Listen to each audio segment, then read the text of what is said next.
আসসালামু আলাইকুম, সবাই কেমন আছেন? এই যে আপনাদের ভাইয়া তোশক নিয়ে এসেছে। ছোট বাবুকে নিয়ে ভেবেছি নিচে ফ্লোরিং করব, যার জন্য হঠাৎ করেই তোশকটা নিয়ে আসা। বাবু তো আমার কোলে, আর এই কাজটি করছে আপনাদের ভাইয়া আর রোজ। তো এক সময় আপনাদের ভাইয়া চলে গিয়েছে, বাবাইটাই সম্পূর্ণ কাজ করবে বলে সে সুন্দরভাবে কাজ করে নিচ্ছে।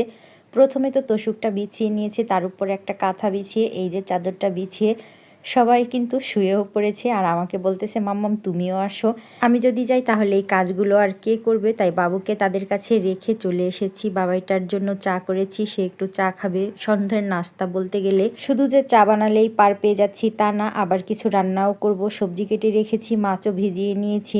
দুপুরে তেমন কিছু রান্না করা হয়নি, সকালের খাবার দাবার বা আগের দিনের খাবার দাবার ছিল সেগুলো দিয়েই কিন্তু দুপুরটা চালানো হয়েছে।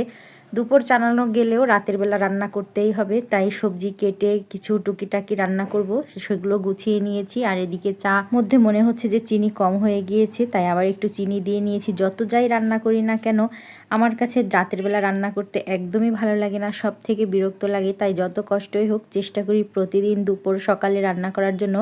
সকালে যেটা রান্না করি সেটা তো সকালেই খাওয়া হয়ে যায়, আর দুপুরেরটা মোটামুটি রাতভাবে সুন্দরভাবে চলে যায়, তাই দুপুরেই রান্না করি। আমি তো এই যে চলে এসেছি, আর বাবাইটা তারা খেলতেছে। এরই মধ্যে দেখুন কতটা অগোছালো হয়ে গেছে। ছোট বাবু নিয়ে আসলে এরকমই হয়, যতটাই গোছালোভাবে থাকতে চাই না কেন, কেন যেন অগোছালোই হয়ে যায়। নাস্তা করা শেষ হয়ে গিয়েছে, আর এখন আমি সেই পাত্রগুলো ধুয়ে পরিষ্কার করে নিব। আর মাছগুলো তো ভিজিয়ে রেখেছি। এই ঠান্ডা পানির মধ্যে কিন্তু মাছও সহজে বরফ ছুটতে চায় না। বাবাইটার তো পরীক্ষা চলতেছে, ভেবেছি রান্নার ঝামেলায় যাব না, কিন্তু যাব না বললে তো আর হয় না, কি আর করার থাকে, রান্না করতেই হয়।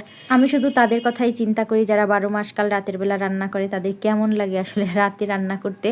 আসলে অভ্যাসে মানুষ দাস, আমার তো অভ্যাস নেই, তাই এমনটাই মনে হয়। মাছগুলো ভালো করে ধুয়ে নিয়েছি। এই মাছগুলো কিছুদিন আগে আপনাদের ভাইয়া নিয়ে এসেছিল, তো সেই মাছগুলোই একটা প্যাকেট খাওয়া হয়েছে আগে, আর একটা প্যাকেট আজকে নামিয়ে নিয়েছি, আরও একটা প্যাকেট রয়েছে। মাছগুলোতে লবণ হলুদ মাখিয়ে রেখেছি। আর এই যে তেলের মধ্যে একটু বেশি করে পেঁয়াজ কাঁচামরিচ দিয়ে দিয়েছি, লবণ হলুদ রসুন পেঁয়াজ একসঙ্গে ব্লেন্ড করা, আর জিরে 1 টেবিল চামচ পরিমাণ দিয়ে ভালো করে মশলাটা কষিয়ে নিয়েছি। মাছের তরকারিতে আমার কেন যেন একটুও তেল বেশি দিতে ভালো লাগে না, তো আজকে একটু তেলের পরিমাণ একটু বেশি হয়ে গিয়েছে। এর জন্যই ভালো লাগে না, তেলগুলো তরকারির উপর দিয়ে কেমন যেন ভাসে, দেখতেই বিরক্ত লাগে। যার যেটার অভ্যাস না তার সেটা তো ভালো লাগে না। প্রায় সময় অনেক আপুরাই কমেন্ট করে থাকেন যে আপু আপনি এত কম তেল খান কেন? আপনারা বলেন আমি এত তেল কম খাই, কিন্তু আমার তো 5 লিটার তেলে মাসই যায় না, তো বুঝি না আমি যে তাহলে আমি তেলটা করি কি। এরই মধ্যে তো মাছ রান্না প্রায় শেষের দিকে। বাবুকে তো বাবার কোলে দিয়েছি, টেবিলে পড়তে বসে বাবুকে ধরেছে, সে তো একেবারে টেবিলের নিচেই পড়ে গিয়েছে, তাকে দেখাই যাচ্ছে না। এরকম ঠান্ডা ঠান্ডা আবহাওয়ায় এরকম মাছের ঝোল আমার অনেক বেশি পছন্দ, একদম পাতলা ঝোল ধনেপাতার।